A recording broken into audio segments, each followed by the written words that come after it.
Oke ya, oke. Sudah saya record. Jadi nanti kalau misalnya Anda mau mengulang materinya silahkan. Gitu. Jadi kita akan fokus di laporan ketiga ini adalah menentukan misalnya dimensi gitu ya, dimensi dari peralatannya. Atau lebih tepatnya sebenarnya adalah bagaimana untuk mengisi datasheet dari tiap-tiap unit operasi gitu ya, karena datasheet ini keperluannya itu adalah untuk konstruksi gitu ya.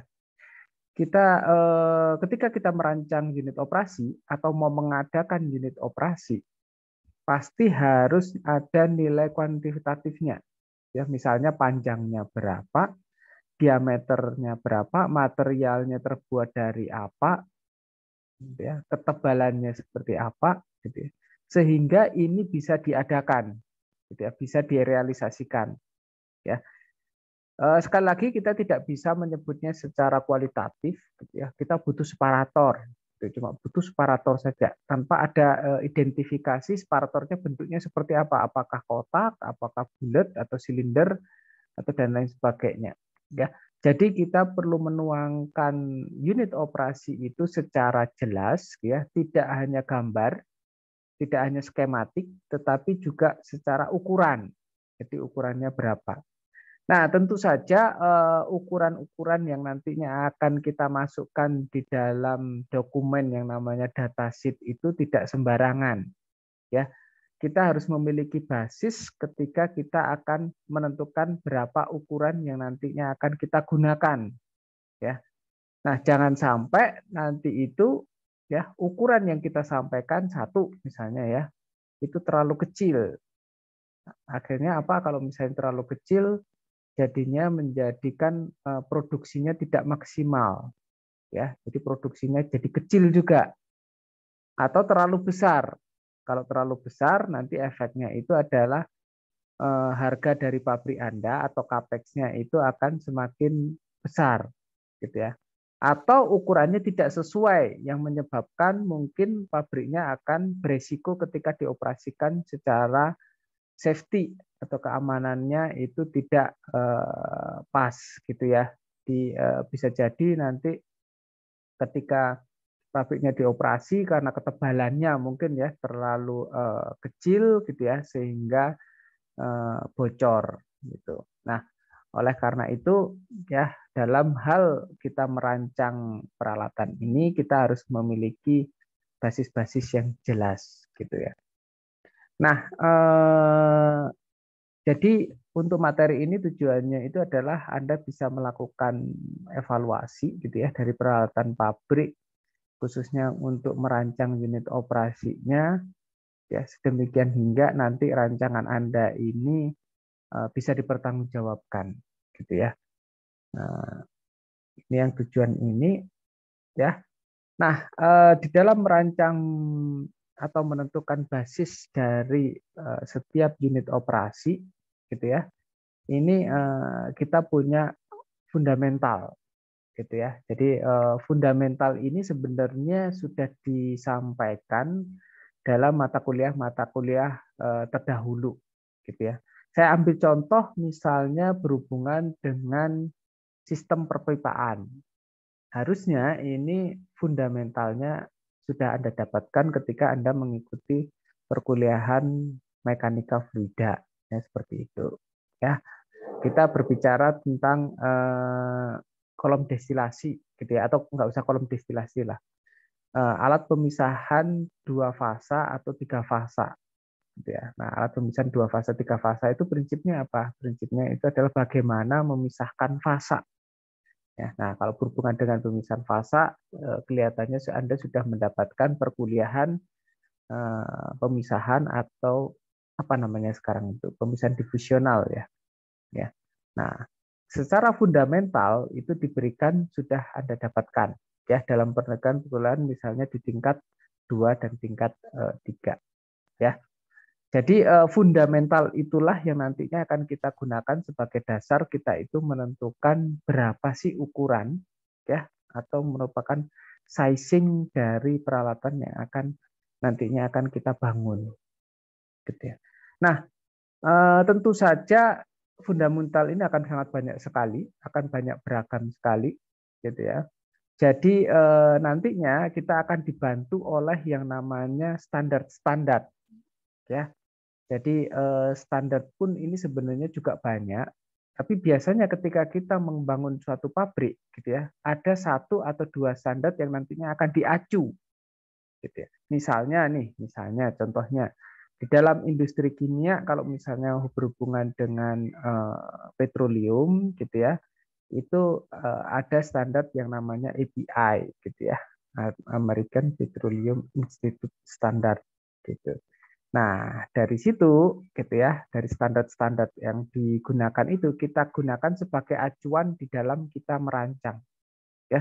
Jadi kalau misalnya Anda lihat dokumen API, gitu ya, API itu dokumennya itu tebal sekali, ya, sangat tebal sekali, ya. Itu bahkan sampai ribuan halaman, ya, terbagi atas unit operasi yang akan nantinya akan Anda rancang. Ya, jadi di dalam dokumen itu, di dalam uh, buku tersebut, gitu ya, ada unit-unit operasi. Misalnya di situ ada unit operasi vessel, ada unit operasi kolom, gitu ya, unit operasi pompa, gitu ya, pipa dan lain sebagainya.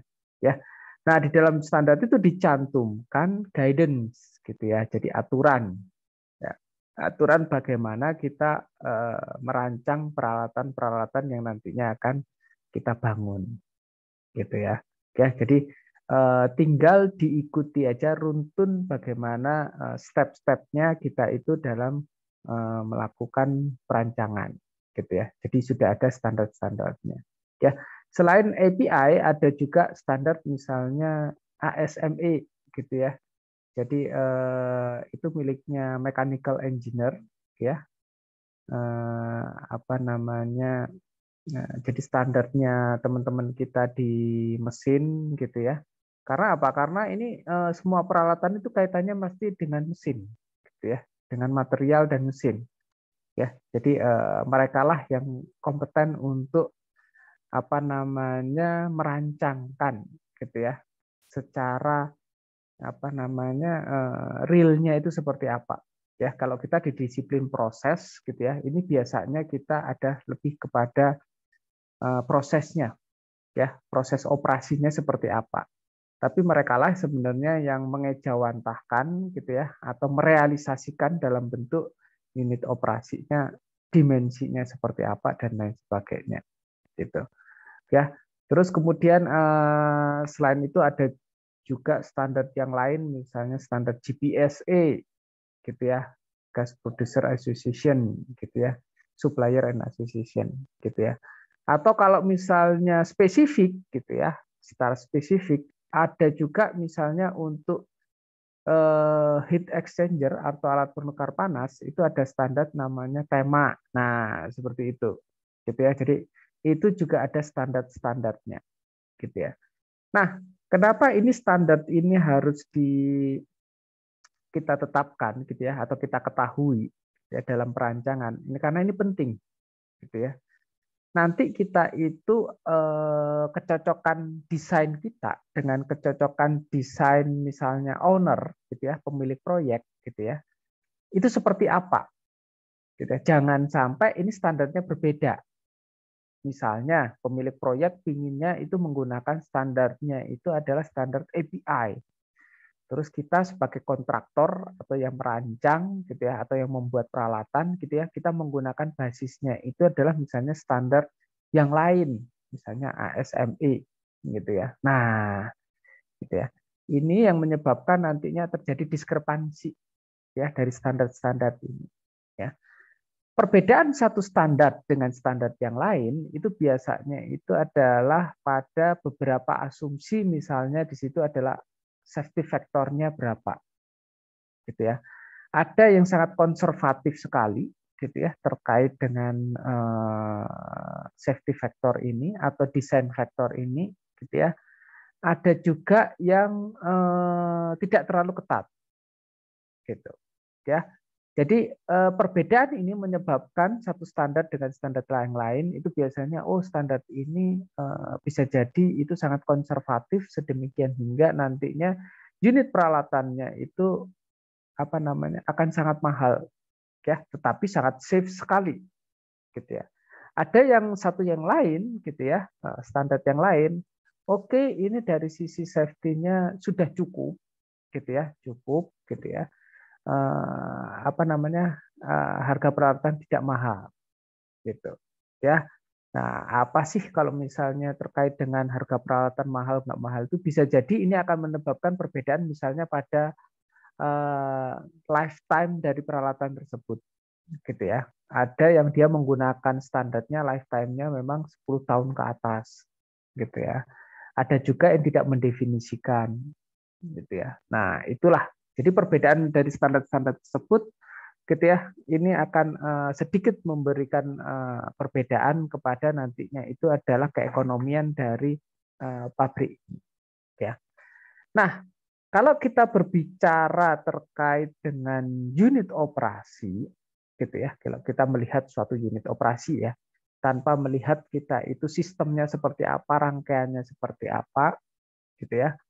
Kita bisa membagi dua hal gitu ya. Ada yang disebut dengan desain ya, ada yang kita sebut sebagai desain, ada yang kita sebut sebagai rating gitu ya. Nah, desain ini artinya apa? Desain ini artinya itu adalah kita membuat apa yang sebelumnya tidak ada. Ya, misalnya nih kita membuat separator gitu ya. Nah, prosesnya di dalam pabriknya tidak ada separator itu. Nah, kita adakan gitu ya. Berarti dalam hal ini apa yang kita lakukan itu adalah kita merancang ya supaya unit separator itu ada ya. Beda dengan yang kedua, yang rating itu adalah kalau seandainya unit ini ada. Misalnya nih, ya, saya butuh separator. Kalau tadi nggak ada gitu ya, saya rancang. Kemudian saya butuh separator. Ternyata di workshop pabrik gitu ya, itu ada separator nganggur gitu. Nah, separator nganggur yang tidak kepake gitu ya. Bisa nggak saya pakai gitu ya. Jadi itulah yang disebut dengan rating. Kita mengevaluasi unit yang telah ada atau unit existing gitu ya. Nah, kedua-duanya ini membutuhkan pemahaman kita terkait dengan fundamental proses tadi ya. Kalau seandainya ini suatu unit itu bisa disebut sebagai unitnya cukup, itu basisnya apa? Ya, atau peralatan yang ada itu dibilang oke memadai, gitu ya, bisa kita gunakan, itu dasarnya apa? Gitu ya. Oke. Nah, jika kita lihat gitu ya, pemahaman terkait dengan rating ini gitu ya, itulah yang harus Anda pahami terlebih dahulu sebelum Anda merancang ya. Jadi kalau merancang itu kelihatannya unitnya belum ada terus kemudian kita adakan. Kita memang punya banyak keleluasaan di situ. Ya, kita mau bermain misalnya deh udah deh diameternya saya besarin gitu ya. Terus kemudian panjangnya agak sedikit saya pendekkan gitu ya. Nah, memang itu ada keleluasaan di situ. Beda sama dengan rating. Rating kan unitnya sudah ada, panjangnya sudah tertentu, diameternya juga sudah tertentukan juga. Gitu ya. Anda tidak bisa gitu ya, vessel itu tiba-tiba nanti Anda gergaji gitu ya. Terus kemudian Anda potong panjangnya. Nah, tidak semudah itu. Gitu. Ya. Tetapi kalau misalnya kita berhubungan dengan perancangan, kita harus tahu pemahaman terkait rating terlebih dahulu. Gitu ya. Jadi dua-duanya ini membutuhkan pemahaman kita. Gitu ya. Jadi tingkatan desain itulah jauh lebih tinggi dibandingkan dengan rating. Begitu Anda sudah bisa merating, gitu ya, sudah bisa merating, ya, tinggal Anda lengkapi dengan hal-hal dasar fundamental terkait dengan bagaimana merancang peralatan tersebut, gitu ya. Ya, Jadi kalau boleh dibilang seperti ini, kalau Anda sudah bisa mendesain, Anda sudah pasti harusnya sudah bisa melakukan rating. Oke, tapi kalau misalnya Anda punya kemampuan rating, belum tentu Anda punya kemampuan untuk mendesain. Gitu ya. Ya. Nah, kalau kita merancang seperti yang tadi saya sampaikan, ya, kita itu dibantu, ya, ada bantuan dari standar yang saya sampaikan tadi, ya. Biasanya standar itu menjadi guidance kita, gitu, terkait dengan rancangan itu. Nah, kemudian yang kedua, gitu ya, ada ugeran-ugeran. Ya, ugeran itu adalah apa namanya, aturan ibu jari, gitu ya, rule of thumb, benar ya. Ya. Jadi ugeran-ugeran ini didapatkan dari pengalaman lapangan, ya. Jadi pengalaman lapangan terkait dengan operasinya yang aman, gitu ya. Itu operasi yang aman. Ya. Jadi beberapa hal terkait dengan ugeran ini pernah ditanyakan loh, ini akademisnya gimana, gitu ya. Ini secara engineering seperti apa, ya. Jadi ugeran ini, ya, kadang-kadang memang kita tidak memiliki basis, tetapi ini sudah terbukti, gitu ya. Ini memberikan kebaikan di dalam kita merancang, gitu ya. Ya, saya ambil contoh misalnya ketinggian tower, ya. Itu adalah salah satu contoh ugeran. Tinggian tower, gitu ya, tidak boleh melebihi 100 meter. Ya, kadang-kadang kalau kita merancang kolom destilasi, ya, apabila kolom destilasinya itu adalah tray, gitu ya, kita punya acuan, gitu ya. Misalnya jarak antar tray itu adalah 0,6, ya, atau 0,7 meter, gitu ya, jarak antar tray. Kebutuhan tray-nya itu kadang-kadang banyak sekali, gitu ya, bisa sampai, saya ambil contoh pemisahan terkait dengan propin dan propilen, gitu ya, sama-sama C3, gitu ya, cuma beda H-nya, itu bisa mencapai, katakanlah jumlah tray-nya itu di 80-an, ya, 80-an. Ya, bahkan beberapa itu ada yang sampai 120, gitu ya. Jadi tinggal dikalikan aja, 120 dikalikan spasi atau jarak antar tray-nya berapa. Ya, jadi akhirnya ini memberikan imbas, gitu ya. Tray kita akan sangat tinggi sekali, ya. Kolom destilasi kan nggak bisa horizontal kan. Kolom destilasi harus vertikal kan, ya. Jadi akan sangat tinggi sekali, ya. Nah, karena tingginya ini, ya, terus kemudian ada ugeran, ya, bahwa ketinggian kolom itu tidak boleh melebihi 100 meter, gitu ya. Loh, kenapa ini harus dikeluarkan seperti ini, ya? Karena logika kita menyatakan bahwa nggak mungkin itu kolom itu tingginya itu tak terbatas, ya. Ketika tingginya itu tak terbatas atau melebihi dari 100 meter, ya, yang namanya tiupan angin itu sudah sangat kencang sekali, ya. Kemudian yang kedua, gitu ya, fondasinya akan sangat susah sekali, ya. Bagaimana Anda menjaga, gitu ya, kolom ini tetap tegak, ya, dengan fondasi yang cukup, gitu ya. Apalagi nanti ketika diterpa oleh angin. Nah, ini sangat susah sekali, ya, untuk menjaga dia supaya tetap tegak.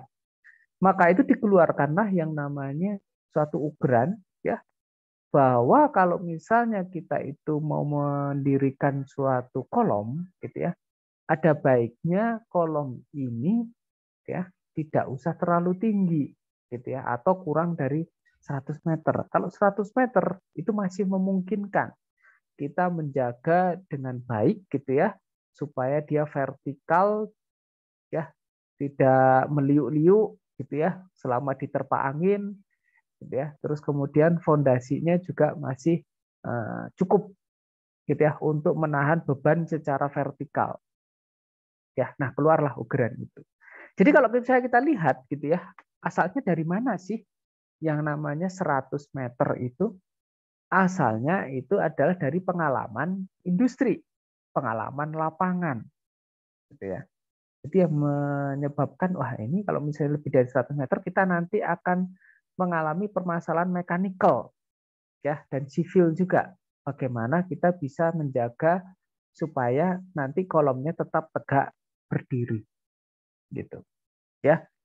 Nah, di dalam kita merancang gitu ya, ini ugerannya banyak sekali ya. Hampir di tiap peralatan ini memiliki ugeran-ugeran ya. Ugeran itu bisa jadi dalam bentuk kondisi operasi ya. Misalnya nih, kalau kita merancang kondisi operasi. Kalau bisa tekanannya itu jangan melebihi 100 bar gitu ya. Kalau bisa tekanannya itu maksimum di rentang 60 sampai 80 bar. Lah, kenapa ada ugeran itu? Karena ini kaitannya dengan ukuran diameter atau ukuran ketebalan material. Ya, begitu tekanannya itu di atas 60 atau 80, ukuran ketebalan materialnya itu akan sangat besar sekali, gitu ya. Akan sangat besar sekali. Ya, jadi kalau bisa nanti tekanannya itu tidak tinggi-tinggi, gitu ya. Atau temperatur kita lihat di temperatur, ya. Kalau bisa temperaturnya itu ya itu di bawah 800 derajat Celcius ya di bawah 800 derajat Celcius ya. Kenapa kalau misalnya di atas 800 derajat Celcius susah di bagian nanti itu untuk melakukan menjalankan operasinya di atas 800 derajat Celcius itu susah dijalankan. Kita mau menggunakan apa untuk menjaga temperatur tersebut?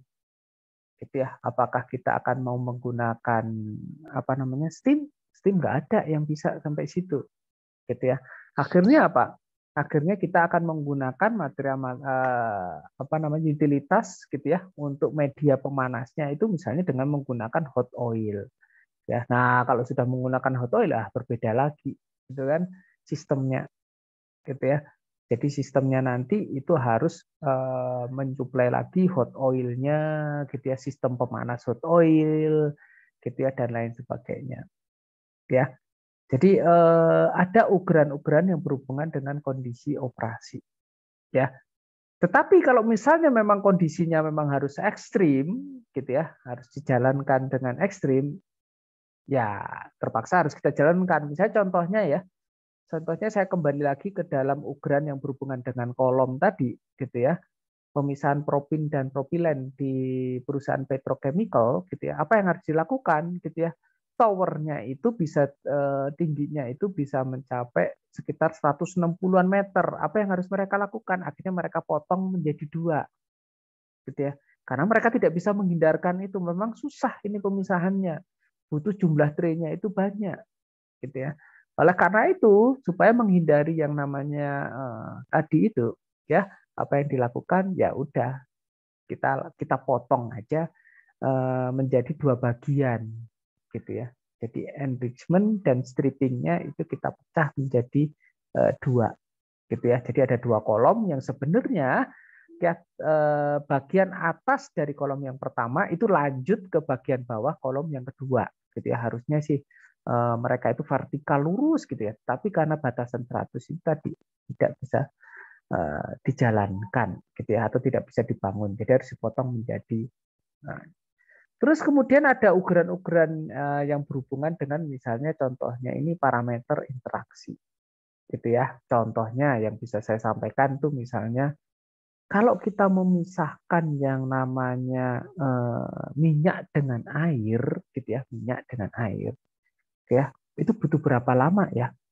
Gitu ya. Loh, Kak, minyak dan air itu kan tidak bercampur gitu ya. Ya betul tidak akan bercampur, tetapi gitu ya, tetapi ya tetap gitu ya. Di bagian cairan atau di bagian airnya ya, itu ada minyaknya sedikit. Dan di bagian minyak itu ada air sedikit. Gitu ya. Oleh karena itu, gitu ya, dalam pemisahan, misalnya pemisahan minyak dan air, kita harus memberikan waktu supaya apa, gitu ya, droplet-droplet yang terperangkap di dalam minyak, gitu ya, itu bisa turun ke bawah, pindah ke air, dan droplet minyak yang terperangkap di dalam air itu bisa pergi atas, gitu ya, supaya bisa pindah ke fasa minyak. Karena minyak kan biasanya densitasnya lebih rendah ya dibanding air, jadi airnya itu di bawah, minyaknya di atas. Tapi itu tetap, kalau misalnya Anda mengocok, lihat ya, kata Anda mengocok minyak dengan air gitu. Apa yang terjadi di situ? Gitu ya. Memang begitu Anda berhentikan kocokan gitu ya, semuanya bergerak gitu ya. Minyak pergi ke atas, air ya. Nah, itu untuk droplet yang ukuran besar, pemisahannya itu akan cepat. Tapi kalau dropletnya kecil, gitu ya, dropletnya kecil, misalnya ukuran 10 mikron, gitu ya, dia butuh waktu, gitu ya. Kalau yang kecil-kecil itu butuh waktu, ya. Oleh karena itu, gitu ya, ada yang namanya itu ugeran dalam kaitannya dengan resident time. Resident time apa? Supaya pemisahannya itu bagus. Ya, karena kita tidak ingin kan minyak kita mengandung air dan juga air kita mengandung minyak.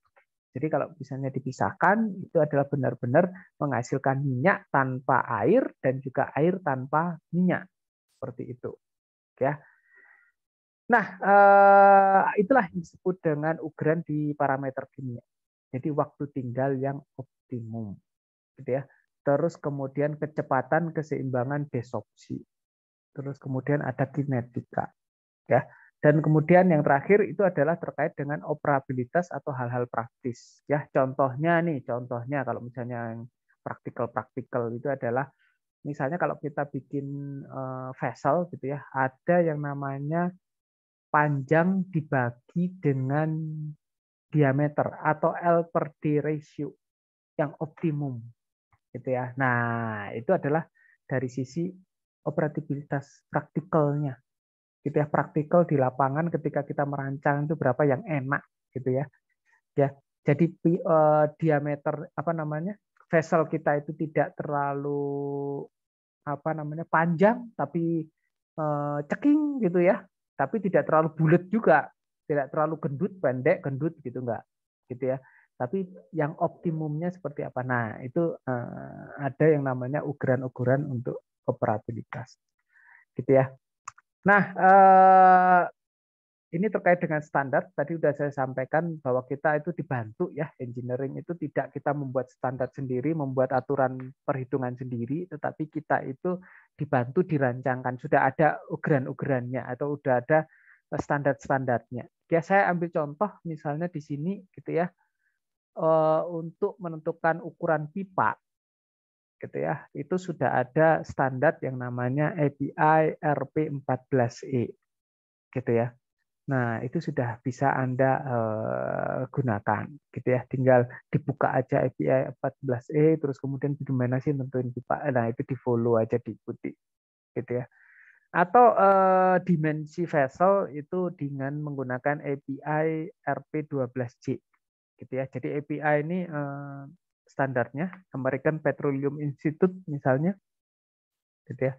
Terus kemudian RP14E ini adalah kodenya gitu ya. Atau ASME 8 gitu ya. ASME ini adalah Association Mechanical Engineer ya. American Society of Mechanical Engineer gitu ya. Terus kemudian 8 ini adalah terkait dengan kodenya yang untuk menentukan ketebalan dinding reaktor gitu ya. Atau kalau misalnya untuk standar saja ya, standar produk misalnya di Indonesia baru ada itu banyakkan itu adalah standar produk gitu ya, misalnya itu SNI gitu ya. Tapi untuk standar perancangan gitu tidak, di Indonesia masih belum banyak. Ya.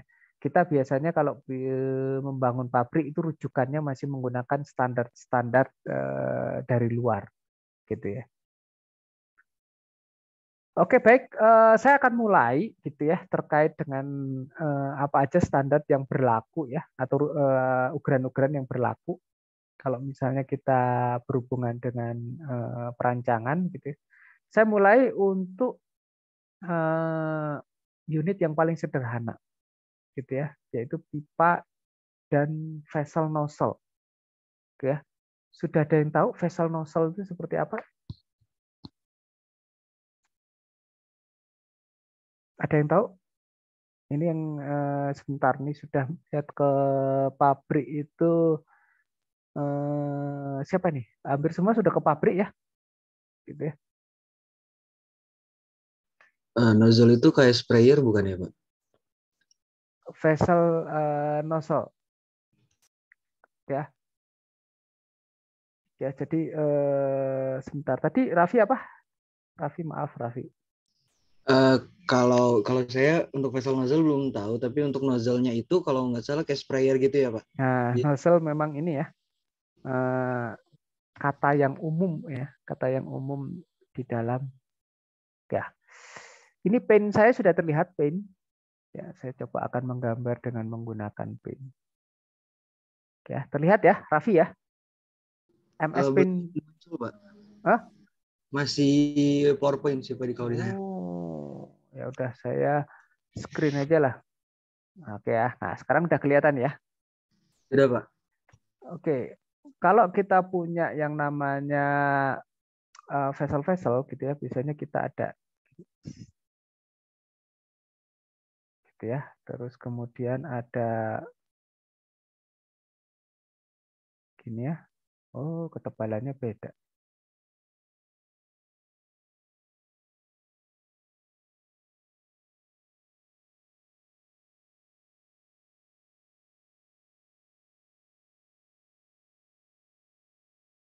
Nah, gini ya ya. Ya, sudah gitu ya. Jadi saya menggambar ini adalah vessel vertikal gitu ya.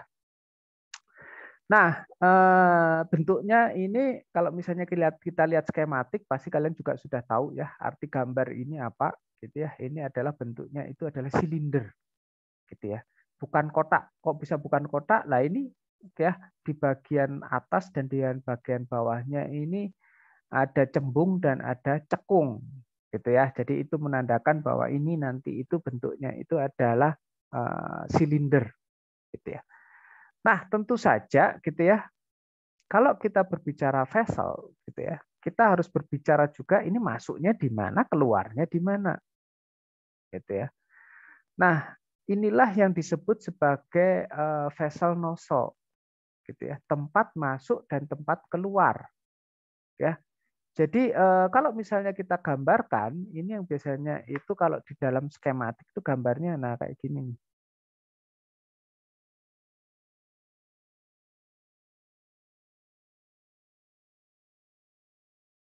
Ya. Kemudian di sini ada juga.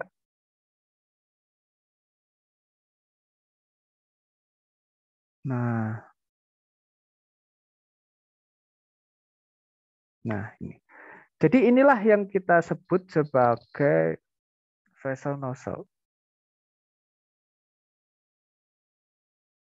Ya, nah tentu saja vessel nozzle ini tidak sekedar untuk apa namanya keluar masuk gitu ya, tapi juga untuk keperluannya untuk maintenance gitu ya. Misalnya kalau Anda mau ngedrain gitu ya, mau drain gitu ya. Drain itu apa? Mengosongkan isi atau mau membersihkan gitu ya, maintenance.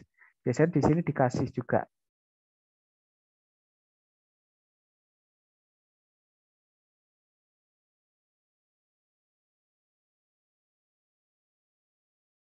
Nah, ini juga dikasih di bawahnya.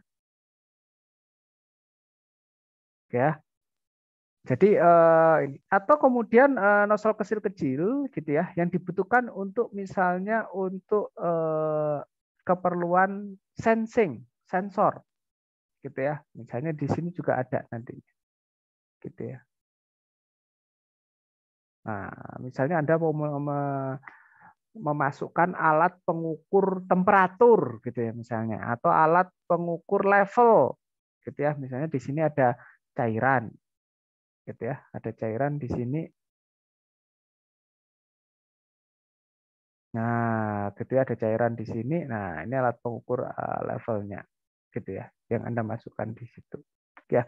Jadi vessel nozzle itu adalah kata umum atau kalimat umum yang berhubungan dengan, yaitu adalah tempat keluar masuknya vessel tersebut gitu ya. Entah itu aliran, entah itu manhole, entah itu instrumentation, entah itu control system gitu ya, atau berhubungan dengan safety gitu ya.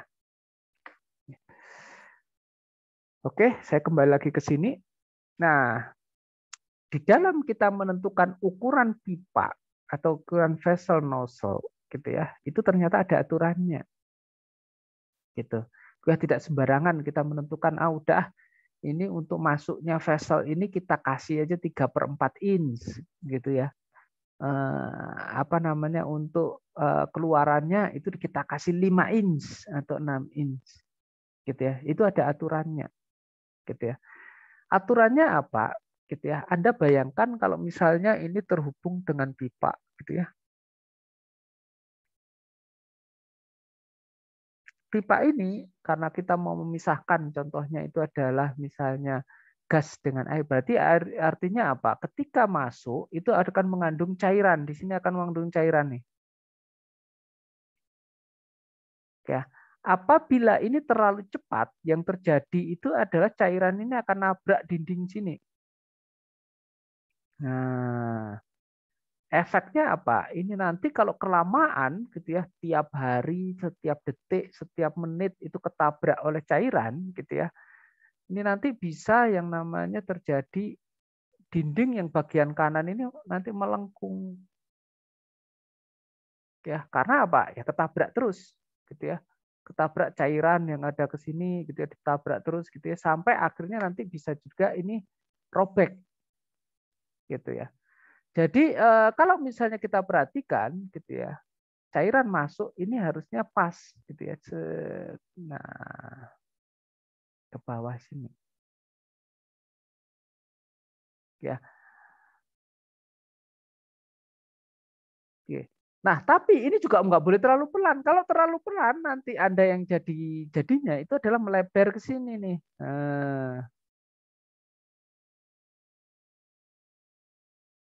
Melebar ke sini.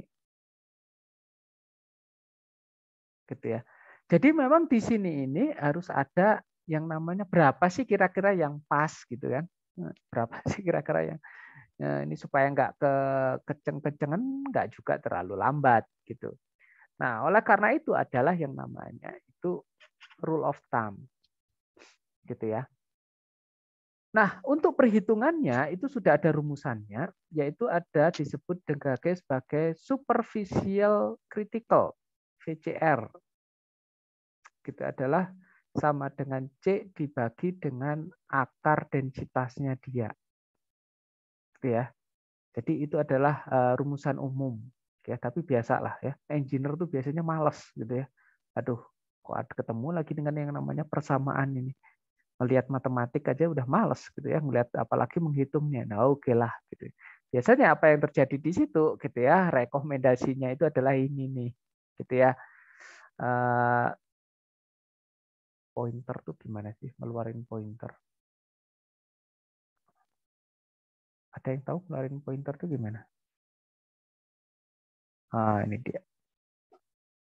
Ya. Biasanya apa yang kita lakukan itu adalah kita merujuk kepada inilah enak. Itulah enaknya rule of thumb ini ya. Jadi kalau misalnya untuk gas gitu ya, cara menentukan diameter, lihat aja ukuran ininya aja. Gitu ya, 20 meter per second, penting itu. Kalau liquid itu 2,1 meter per second. Gitu ya, kecepatan lineal, superficial velocity-nya. Ya. Jadi kalau kamu punya yang namanya apa namanya fluida, itu kan sudah ada nih volumetric flow-nya berapa. Tinggal menentukan berapa ukuran pipa gitu ya, pipa apa sih? Pasti diameter kan? Diameter pipa atau diameter nozzle tadi. Gitu ya. Ya udah, volumetrik dibagi dengan ini keluarlah luas penampang. Nah, udah kan sudah tahu kan luas penampang mau jadi jari-jari itu apa? 1/4 pi d kuadrat ya. Betul ya? Rumusannya ya. Ya, gitu kan udah kan dapat diameternya. Gitu ya. Cukup dengan melihat rule of thumb ini. Gitu ya. Nah, untuk sistem yang sulit kita prediksi, contohnya nih selari, gitu ya. Selari itu ini bergantung dari ini. Kayak Anda harus hitung, gitu ya. Jadi nggak ada apa namanya rule of thumb yang tertentu, gitu ya. Karena ini spesifik apa namanya kasus per kasus untuk selari itu.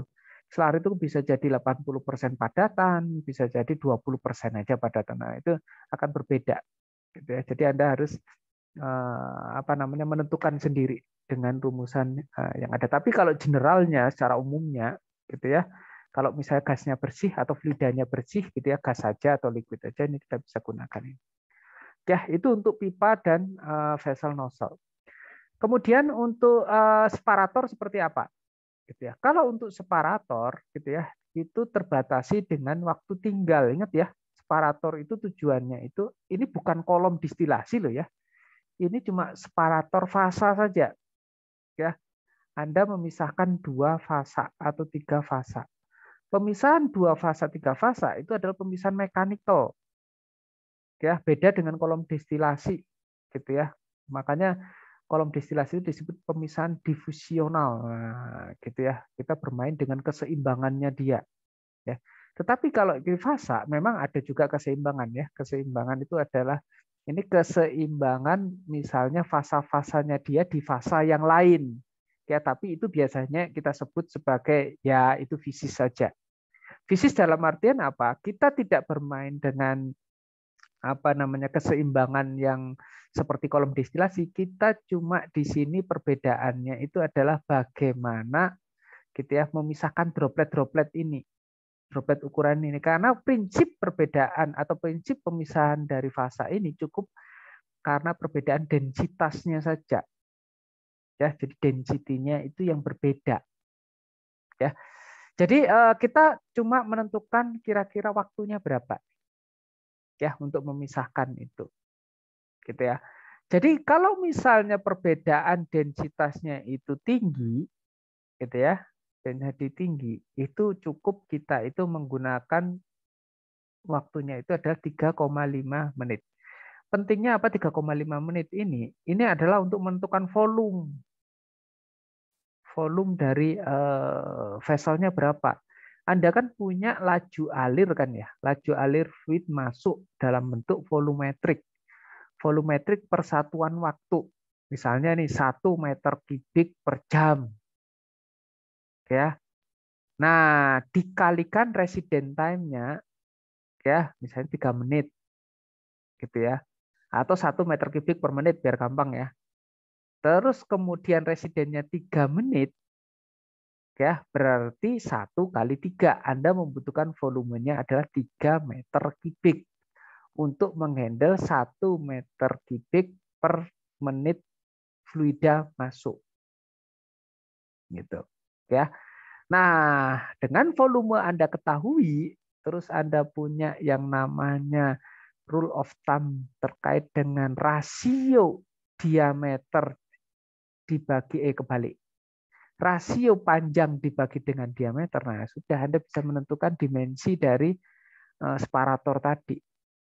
Gitu ya. Tapi kata kuncinya di sini dalam kita menggunakan penentuan basisnya itu adalah yang namanya ini ya. Jadi pemisahan itu butuh waktu resident time. Nah, saya kembali lagi ke depan gitu ya. Kalau di pipa dan vessel nozzle gitu ya. Kenapa nggak boleh lebih tinggi daripada 20? Ini ada kaitannya dengan yang namanya erosi. Ya, kalau Anda kecepatannya lebih tinggi daripada ini, nanti erosinya kena. Erosi itu kayak abrasif gitu ya, kayak Anda mengamplas gitu kan. Ya, kalau misalnya terlalu cepat gitu ya, ada efek amplas dari fluida ini. Jadi akhirnya apa? Pipanya nanti semakin tipis. kayak teramplas gitu ya. Jadi arah kecepatannya itu dibuat supaya tidak membuat efek abrasif ke dalam dinding pipanya. Ya, ini untuk vessel separator ya. Nah, untuk hitung-hitungannya gitu ya. Hitungan yang saya gunakan ini merujuk kepada standar GPSE ya. Nah, GPSE itu singkatan dari Gas Producer GPS and Supplier E-nya Association. Gas Producer and Supplier Association. Ya. Jadi bagaimana kalau misalnya kita mau misalkan dua fasa ini ada gas, ada cair mau kita pisahkan, lo kan gampang Pak, tinggal dipisahkan. Ya sekali lagi gitu ya. Kalau ini pemisahan sama kasusnya dengan minyak dengan air tadi, gitu ya. Ada droplet cairan yang terperangkap di dalam gas, jadi dia ikut gas.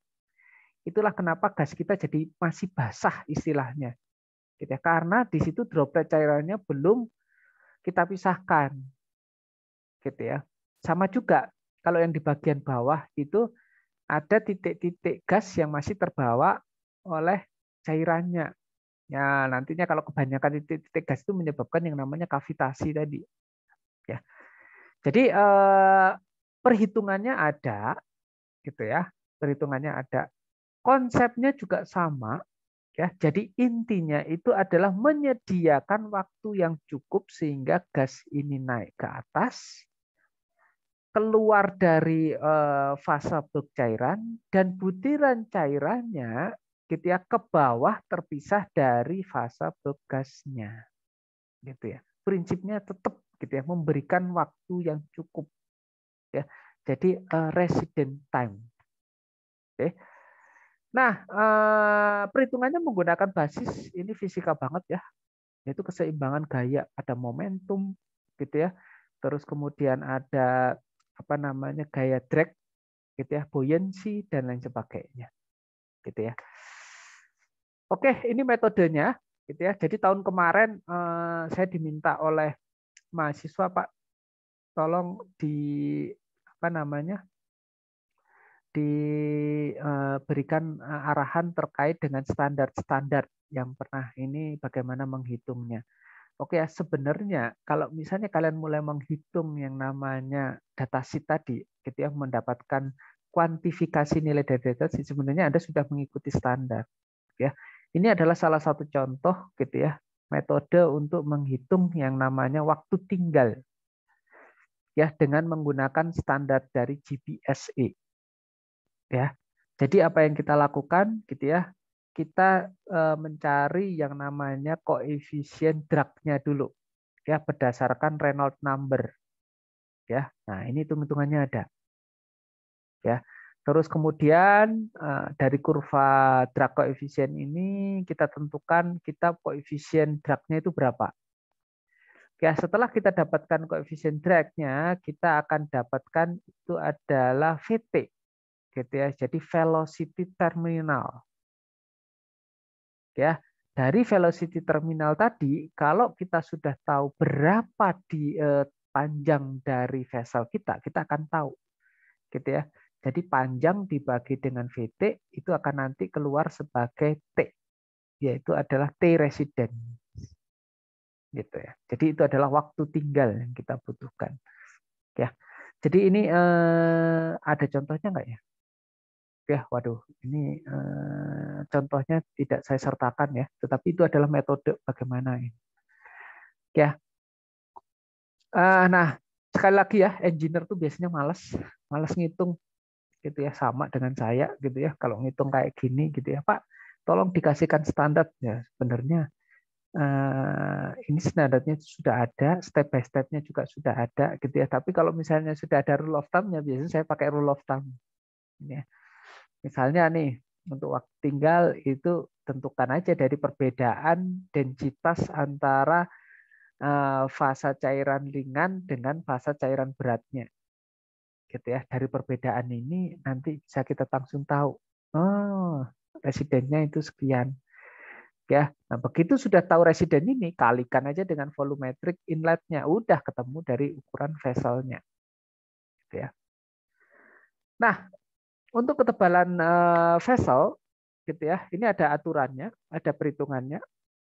Ya, jadi rumusan empirisnya itu adalah tekanan, ya, terus kemudian dikalikan dengan R-nya. R-nya itu adalah efisiensi pengelasan kalau tidak salah. Ya, terus kemudian dikasihkan SE, SE ini join efisiensi itu ya. Terus kemudian 0,6. R dengan SE ini nanti ada berapa nilainya. Ya, jadi kalau misalnya dia itu pengalasan sempurna itu diberikan nilai 1 gitu ya. Kalau misalnya nanti tidak sempurna gitu ya diberikan nilai tertentu. Ya, termasuk juga join efisiensinya nanti ada gitu ya. Dikurangi dengan 0,6 dikalikan tekanannya.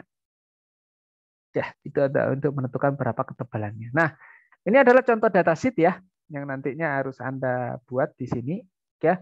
Ini NN tadi itu yang saya sebut sebagai nozzle, itu outlet-outletnya gitu ya, baik untuk instrumentasi gitu ya, untuk inlet dan outlet dari senyawanya atau komponennya, produknya gitu ya. Terus kemudian untuk safety-nya dan lain sebagainya, termasuk juga untuk maintenance gitu ya, manhole dan lain sebagainya gitu ya. Makanya kalau misalnya kita lihat di vessel ini gitu ya, itu nozzle-nya bisa sampai lebih daripada 10. Ini coba kita lihat ya, lebih dari 10 ya. Kemudian ini untuk data-datanya, data-data prosesnya, Anda bisa lihat temperaturnya ada gitu ya. Cell ID-nya ada, inside diameternya ada. Jadi ini keluaran dari kita ya, diameternya berapa, terus kemudian L between T to T, tangent to tangent ini adalah panjangnya gitu ya, panjangnya sekian. Ya, jadi vessel ini punya panjang 5,4 meter dan kemudian diameter itu adalah 1,5 meter gitu ya. Ini contoh dari ini dapat dari mana? Yaitu tadi perhitungan yang depan tadi, resident time-nya berapa dan lain sebagainya. Keluarlah nanti itu dalam bentuk itu. Ya. Nah, ini untuk kolom destilasi gitu ya. Jadi kolom destilasi itu dia juga punya aturan ya, sequence untuk melakukan perhitungan gitu ya. Jadi ini dipahami aja ya, terkait dengan ini kelihatannya sudah dulu pernah saya sampaikan gitu ya. Jadi untuk kolom destilasi ini lihat dulu bubble-nya, terus kemudian lihat Ju-nya gitu ya. Kalau nggak bisa dua-duanya ya udah pakai refrigeran. Ya, tapi kalau misalnya bisa di bubble ini kita dapat gitu ya, artinya apa gitu ya. Artinya ini kalau bisa kita cairkan total condenser gitu ya, berarti kita akan menggunakan sistem total condensing. Tapi kalau kena di Ju-nya berarti ini parsial. Gitu ya. Nah, apa namanya? Ini akan digunakan untuk menentukan berapa tekanan di bagian distilatnya. Ya. Nah, kemudian estimasi di bagian bottom-nya, yang pasti adalah di bagian bottom ini jangan sampai kena kritiknya. Kalau di atas kritik kan berarti uap semua ya, super kritik gitu ya, di atas uap memang nggak bisa dicairin maksudnya, gitu ya. Jadi harus diturunkan lagi sampai dengan kita dapatkan kondisi di bawah temperatur kritiknya, gitu ya. Nah, untuk stage perhitungannya gitu ya, ini sudah ada gitu ya. Nah, kalau di apa namanya buku-buku standar gimana? Ya seperti ini gitu ya. Jadi runtun perhitungan dari standar itu ada runtun perhitungan untuk minimum number of stage gitu ya, reflux ratio, actual dan lain sebagainya.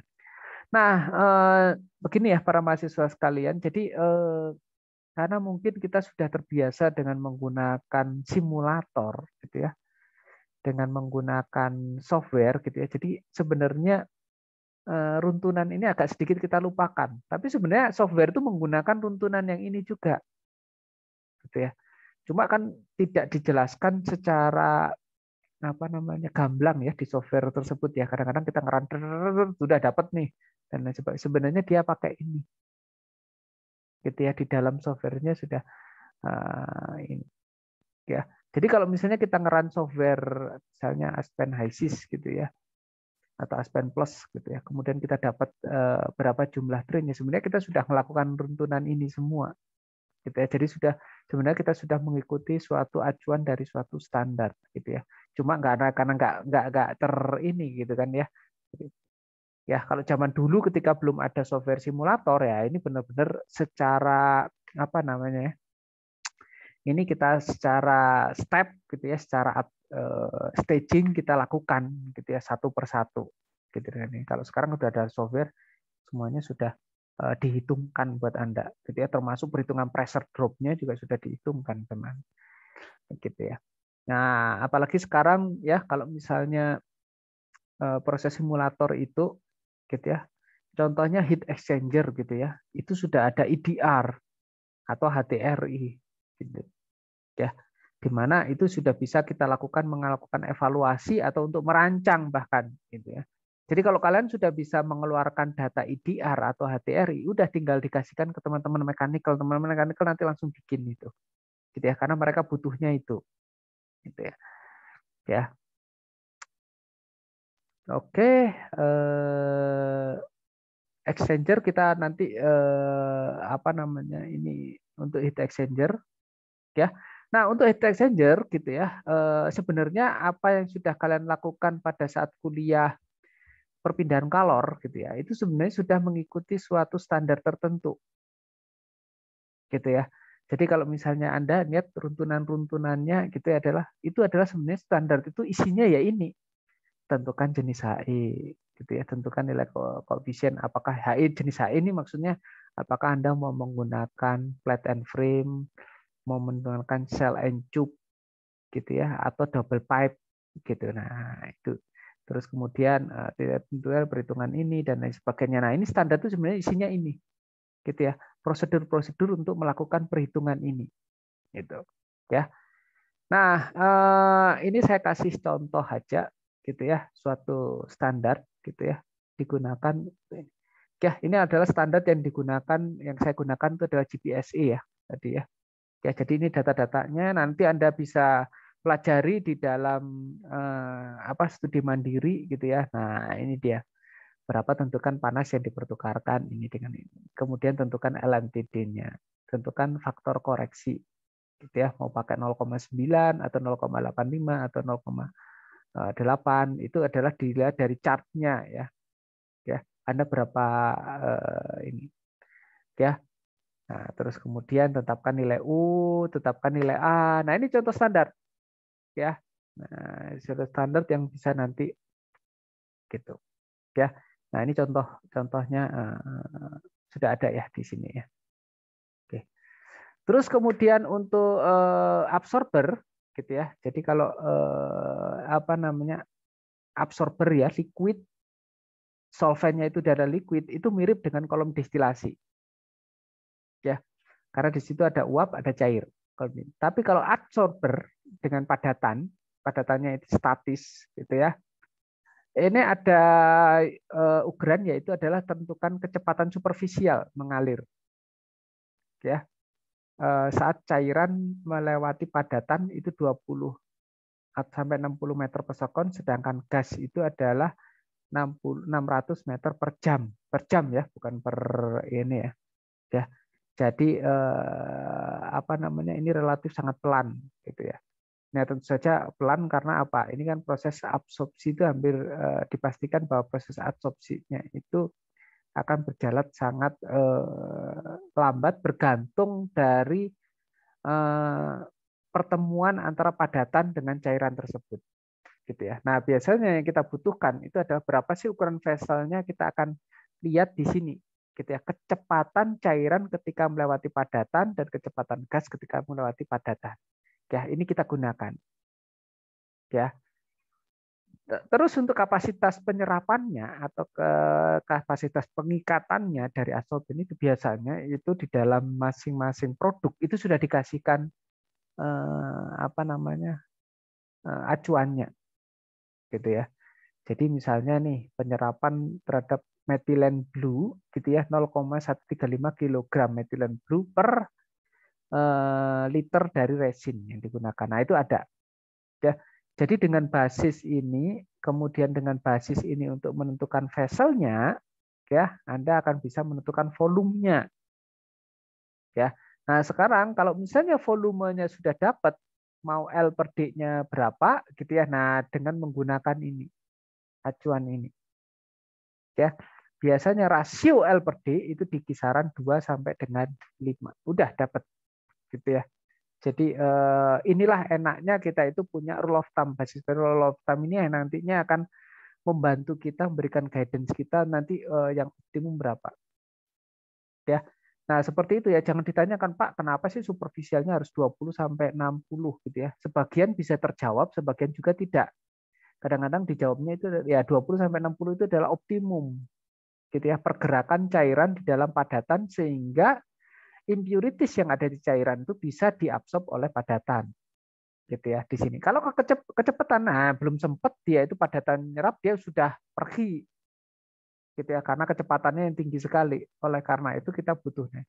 Nah, ini dapat data seperti ini dapat dari mana ya? Itu tadi gitu ya, dari pengalaman industri, pengalaman lapangan gitu ya, bahwa yang optimumnya itu adalah ya, loh kan kalau misalnya lebih lambat lagi lebih bagus. Iya, lebih lambat lagi lebih bagus gitu ya, tapi ukuran vessel Anda juga akan jadi semakin besar juga.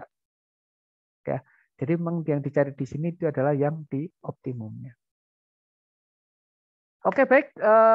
Ada pertanyaan dari para mahasiswa? Ya, kelihatannya materinya sudah ini ya. Nah, ini contoh-contoh aja ini. Nah, ini untuk nanti Anda lihat sendiri ya. Ini kalau misalnya pompa, itu juga sama. Ini pompa. Ya. Kemudian untuk plan layout, gitu ya. Nanti dalam menyusun ini, gitu ya. Jadi kan yang pasti itu adalah kita cari berapa kebutuhan lahannya ya untuk plan layout ini gitu ya. Jadi nanti kelompok-kelompokkan berdasarkan biasanya yang menjadi pertimbangan pertama itu adalah operation dan safety-nya. Gitu ya. Terus kemudian maintenance, terus kemudian dispersinya. Gitu ya. Jadi yang kalau misalnya yang berhubungan dengan area yang safety-nya agak relatif lebih tinggi ya, itu biasanya dikelompokkan jadi satu gitu ya. Kalau unit-unit rotating besar itu biasanya dikelompokkan jadi satu, misalnya kompresor. Gitu. Tapi kalau pompa-pompa kecil gitu ya, pompa transfer gitu ya, enggak gitu ya. Misalnya dari satu unit ke unit yang lain gitu, tetap tidak dikelompokkan jadi satu. Tapi kalau misalnya nih ya, contohnya itu kompresor untuk menaikkan tekanan umpan. Nah, itu biasanya dikelompokkan menjadi unit ini. Unit-unit dikelompokkan dalam area-area yang tertentu begitu ya. Tapi kalau yang kecil-kecil gitu ya nggak perlu gitu. Oke, baik, ada yang ingin ditanyakan dari materi hari ini? Oke, udah, terima kasih. Ada pertanyaan?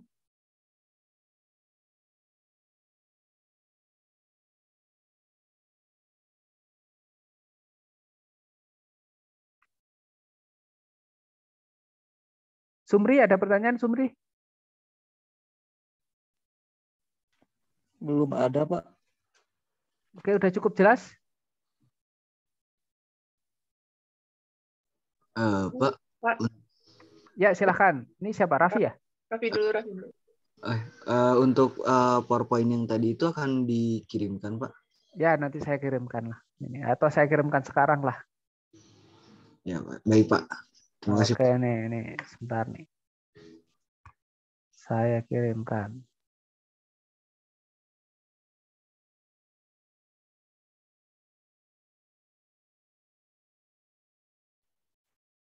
Oh ya, Pak, izin bertanya juga, Pak. Yes, silakan. Untuk perhitungan-perhitungan yang tadi itu kan bisa menggunakan Aspen HiSys juga ya, Pak? Ya. Tapi kan yang tadi itu cara manualnya gitu ya, Pak? Itu nanti Ya, betul. perancang sendiri harus menggunakan yang manual atau boleh menggunakan Aspen HiSys gitu ya, Pak? Oke, saya sebenarnya combine ya. Jadi gini, Raffi. Untuk beberapa unit operasi agak susah. Ya, saya kasih contoh. Separator gitu. Gimana Anda merancang separator di HiSys? HiSys kan sudah pasti itu terpisahkan kan? Ya, uap dan cair. Ya, jadi kalau untuk separator Anda pasti akan melaksanakan secara manual. Gitu ya, secara manual. Karena apa? Di parameter di HiSys itu ya tidak ada yang namanya resident time. Jadi kalau misalnya ada 2 fasa, 3 fasa, itu pasti akan terpisahkan itu. Anda pasang separator dan bisa terus kemudian gimana nih keluar dimensi. Gitu ya. Jadi Anda harus memahami di proses simulator itu apa sih, mana yang bisa, mana yang tidak. Kalau untuk kolom destilasi, untuk heat exchanger, ya betul. Gitu ya, bisa ya. Kolom destilasi tray per tray, malah kita kalau bisa itu adalah pakai IC saja nih. Bikin sendiri tray per tray calculation-nya gempor juga nih dengan ini. Ya biasanya 4 iterasi aja udah dianggap udahlah, udah convert lah gitu. Padahal sebenarnya juga belum convert juga gitu ya. Ya. Nah, jadi kita paham kalau misalnya untuk ini simulator punya keunggulannya gitu ya. Kolom destilasi, HE gitu. Ini punya keunggulannya. Tapi ada beberapa yang nanti kita akan lakukan secara manual gitu ya. Ya, misalnya nih, kalau misalnya kita berhubungan dengan tadi separator tadi ya, gimana kita masukin resident time di high season nggak ada kan ya. Ya, padahal kita diminta untuk mengeluarkan dimensi dari separator tadi, begitu. Ya, kalau ada yang bisa dimasukkan di simulator, oke silahkan gitu ya. Tapi kalau nggak ada ya berarti Anda harus melakukannya secara manual, gitu ya. Oke, gitu ya, Raffi ya. Baik Pak, terima kasih banyak Pak.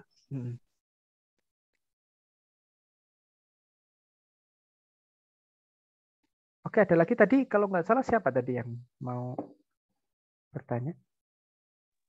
Ya, saya Pak Regina mau bertanya. Ya, ya, silakan Regina.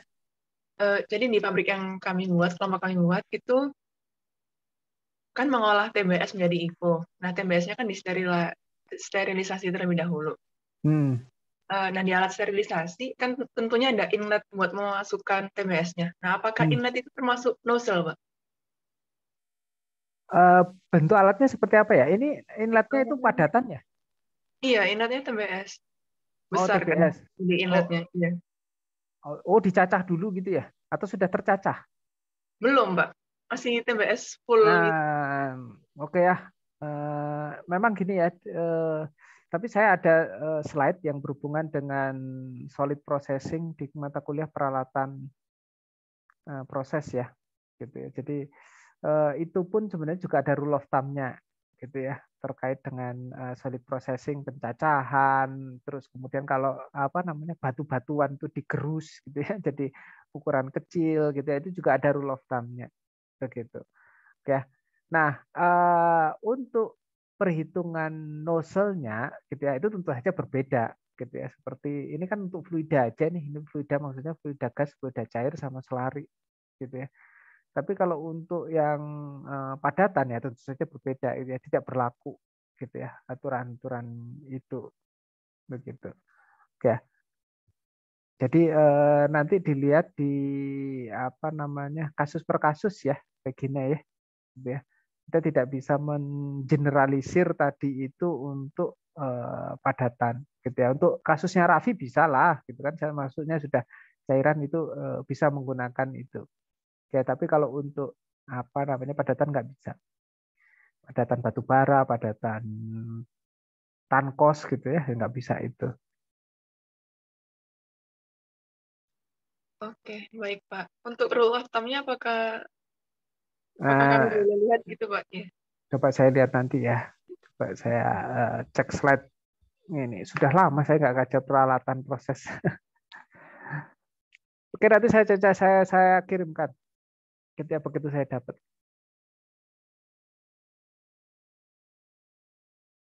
Oke, ada lagi? Oke ya, slide-nya sudah saya kirimkan. Ini ke apa namanya ke WhatsApp group. Silahkan nanti itu dipelajari, gitu ya. Silahkan digunakan. Tapi intinya gini, dalam hal Anda merancang unit operasi, ingat ya, nanti kalau ada ditanya pertanyaan, basisnya apa nih? Atau metodologi perhitungannya itu apa? Wah, jangan dibilang nanti dari pabriknya seperti itu, gitu ya. Nah, Anda harus bisa menggunakan basis gitu ya sebagai acuan dari perhitungan Anda, begitu, gitu ya. Engineeringnya kan di situ, gitu ya.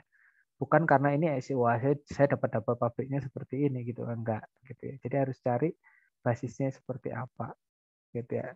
Itulah ilmu kita dari nanti itu mengevaluasi pabrik yang sekarang itu sudah optimum atau enggak sih, begitu. Meskipun sebenarnya gini ya, nanti ketika Anda kerja gitu ya, kadangkala, waduh, ini kok separatornya gedean gitu loh, gede banget ini. Harusnya ukurannya segini aja sudah cukup, tapi ini dibikinnya 3 kali lipat dari sebelumnya, dari yang seharusnya gitu. Wah, ini nggak efisien ini dengan ini. Ketika nanti Anda bekerja gitu ya, terus kemudian ini ada banyak pertimbangan ya, teknis dan non teknis. Ya, teknis benar Anda seperti itu. Nah, non teknisnya itu adalah bisa jadi kadang-kadang satu gitu ya. Ukuran besar dengan ukuran kecil harganya nggak jauh beda. Gitu. Ya. Atau ukuran besar dan ukuran kecil kalau disandingkan dengan capex unit yang lain tidak memberikan impact. Ya, ini pernah saya temui. Jadi ada pabrik yang besar gitu ya, punyanya multinational company gitu. Terus kemudian apa namanya, dia punya yaitu tadi separatornya itu ukurannya 3 kali lipat dari yang seharusnya gitu ya. Terus kemudian saya tanya dengan ini, kenapa ini dibikin ininya? Lah Pak, harga separator gitu ya dibandingkan dengan total capex ini, capex pabrik ini itu gitu ya. Itu paling cuma 1-2% aja Pak harganya Pak. Ya. Nah, daripada saya itu nanti kekurangan gitu ya. Kekurangannya ya udah saya bikin aja 3 kalinya. Wah, harganya cuma 1% dari harga capex ini. Kita daripada saya nanti itu kekurangan gitu kan. Nah, itu ya. Jadi ada juga nanti pertimbangan teknis dan non teknis gitu ya terkait dengan perancangan itu kalau misalnya sudah real ya. Ini yang nanti pasti akan menjadi acuan lah dengan ini. Tapi yang pasti itu dari pembelajaran kita itu adalah kita pakai acuan yang minimal dulu aja. Gitu ya, acuan yang sekarang itu secara teknis saja, jangan melihat non teknisnya gitu ya. Non teknisnya. Gitu ya. Banyak non teknisnya nanti. Dan contohnya ya seperti tadi saya ceritakan yang kedua itu adalah Pak di pasaran nggak ada ukuran kayak gitu, adanya yang lebih besar lagi 1,5 kali lipat. Ya udah, kita harus beli yang itu gitu ya. Ya, kalau misalnya ini gitu ya. Jadi tidak banyak yang handmade gitu ya, yang jadi misalnya contohnya gitu ya, kalau misalnya Anda pernah mendengar gitu ya, misalnya pabrik pupuk itu sekarang itu nggak ada yang 700.000 ton per tahun ya kapasitasnya, sekarang itu sudah satuan juta berapa gitu ya, nggak ada yang pabrik yang kecil gitu ya dari ini. Nah seperti itu gitu ya, jadi pertimbangan-pertimbangan teknis, marketing dan lain sebagainya juga ikut nantinya itu di dalam evaluasinya. Oke, baik. Kalau misalnya tidak ada pertanyaan lagi, gitu ya, kita sudahi untuk kuliah hari ini, gitu ya. Terus kemudian untuk kuliah besok, silahkan melanjutkan apa namanya, menuliskan laporan ketiga, gitu ya. Tapi kalau misalnya ada pertanyaan, saya besok ada di kampus Jatinangor, gitu ya. Jika kalian mau apa diskusi, konsultasi dan lain sebagainya, silahkan, gitu ya. Oke, kalau misalnya tidak ada lagi, kita tutup perkuliahan untuk hari ini. Terima kasih atas perhatiannya semua. Ya, salam sehat dan selalu jaga protokol kesehatan ya di masa pandemi ini supaya tetap kita sehat selalu. Oke, terima kasih semuanya. Terima kasih, Pak. Terima kasih, Pak. Oke, sama-sama. Oke, saya tutup ya ini ya.